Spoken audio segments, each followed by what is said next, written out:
क्या आपके बच्चे को भी किसी बंदर ने या किसी कुत्ते ने काट लिया है और आप कंफ्यूज हैं कि इसको वैक्सीन लगवाएं कि ना लगवाएं? तो आज हम डिस्कस करेंगे एआरवी वैक्सीन के बारे में। नमस्ते, मैं डॉक्टर सुनीता कुमार, वरिष्ठ बाल रोग विशेषज्ञ। तो आज हम डिस्कस करेंगे एआरवी वैक्सीन के बारे में, जिसके बारे में बहुत सी अनेक भ्रांतियां चल रही हैं समाज में, इसलिए मैंने ये वीडियो बनाया है। अनेक भ्रांतियां ये हैं कि एआरवी वैक्सीन क्यों लगवाया जाता है। एआरवी वैक्सीन लगवाया जाता है, ये रेबीज एक बीमारी होती है जो कि बहुत ही भयंकर होती है। अगर किसी को हो जाए तो उसके बचने का चांस बहुत कम रहता है। इसलिए हमें कभी भी बंदर काटे या कुत्ता काटता है या गाय काटती है, बकरी काटती है, चमगादड़, भेड़िया या कोई भी जंगली जानवर जिसमें रेबीज होने का शक हो, तो उसमें हमें रेबीज वैक्सीन अवश्य लगवाना चाहिए। क्योंकि अगर ये किसी आदमी को या बच्चे को हो जाता है तो उसका बचना बहुत मुश्किल है। और ये इसका नॉर्मल शेड्यूल क्या है? इसका नॉर्मल शेड्यूल ये है कि 0 day, 3rd day, 7th day, 14th day और 30th डे।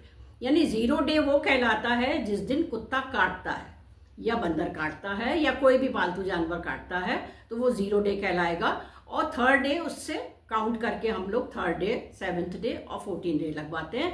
नॉर्मली वो 3 डोज का शेड्यूल तो पक्का ही है लगवाना, लेकिन अगर आपको शक हो तो आप उस कुत्ते को बांध के रख सकते हैं और वो आप पूरा 14 दिन तक 14 दिन पे जो डोज लगती है वो लगवा सकते हैं। और 30 डेज पे जो डोज लगती है एआरवी वैक्सीन, वो केवल इम्यूनो कॉम्प्रोमाइज्ड बच्चों में लगती है, यानी जिनका इम्यून मैकेनिज्म किसी भी वजह से डिप्रेस्ड होता है। और जो है डेल्टॉइड मसल में ही लगता है। इसको कभी भी गलती से भी ग्लूटियस मसल में नहीं लगाना चाहिए, यानी ये हाथ में लगता है। और अगर बहुत छोटा बच्चा होता है तो उसके थाई में लगता है, क्योंकि ये ऐसा एक वैक्सीन है जो कि ग्लूटियस मैक्सिमस मसल में नहीं लगाना चाहिए। अगर कुत्ता काटने के कुछ दिन या हफ्ते बीत जाते हैं तब भी ये वैक्सीन लगवाना चाहिए। जैसे कुछ कहते हैं कि अरे हमको तो कुत्ता काटे जो है करीब 1 हफ्ता या 10 दिन हो गया है, अब लगवाने से क्या फायदा है। लेकिन मेरी राय ये है कि आपको तब भी एआरवी वैक्सीन लगवाना चाहिए। और इसका प्रोफाइलेक्टिक डोज भी दिया जाता है उन एरियाज में रहने वाले लोगों को, जी हाँ, जहाँ बहुत ज़्यादा कुत्ते या बंदर मिलते हैं या जहाँ पर इस तरीके के लोग काम करते हैं। तो प्रोफाइलेक्टिक डोज है जो कि 2 डोज का शेड्यूल होता है और उसमें एवरी 3rd ईयर एक बूस्टर लगाया जाता है। किंतु फिर भी अगर बंदर या कुत्ता काटता है तो हमें 2 डोज का शेड्यूल ज़रूर लगाना चाहिए। और उसमें पहला डोज, अगर जो रूटीन डोज लगवाते हैं तो पहले डोज के साथ में human rabies immunoglobulin HRIG vaccine भी लगता है, जो कि दूसरी साइट पे लगता है। यानी कि इंट्रामस्कुलर वैक्सीन एक बाह में लगेगा और दूसरी बाह में HRIG लगेगा, जो कि दूसरी सिरिंज से ही लगता है और दूसरी साइट भी होनी चाहिए। तो ये सब बातें थी कि जो हमको कंफ्यूज करती हैं कि हमें ये वैक्सीन लेना चाहिए कि नहीं लेना चाहिए।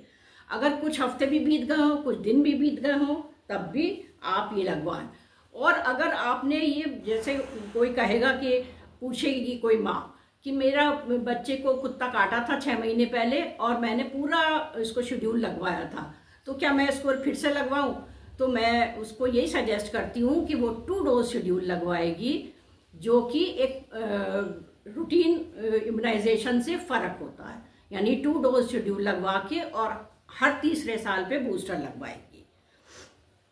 और अक्सर ये भ्रांतियां होती हैं कि स्क्रैच बाइट किया है कुत्ते ने, तो और स्क्रैच बाइट किया है उसमें खून नहीं निकला है, तो बताइए हमको ये वैक्सीन लगवाना चाहिए कि नहीं लगवाना चाहिए।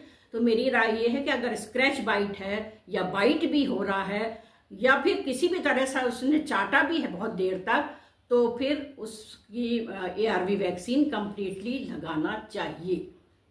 क्योंकि वो, और फिर कहते हैं कि कुत्ते को जो है बांधने का क्या औचित्य है कि 14 दिन तक आप कुत्ते को बांध के रखिए और आप देखिए कि वो पागल होता है कि नहीं होता है। उसका औचित्य ये है कि अगर 14 दिन के अंदर उसमें किसी तरह के लक्षण इस तरीके के आते हैं जैसे कि एक पागल कुत्ते में होते हैं, तो ये निश्चित है कि उसको रेबीज ही था और आपको वैक्सीन लगवाना आवश्यक है। सिर्फ यही औचित्य है कि 14 दिन तक कुत्ते को बांधा जाता है लगवाने, ये जानने के लिए कि उसको रेबीज था कि नहीं था।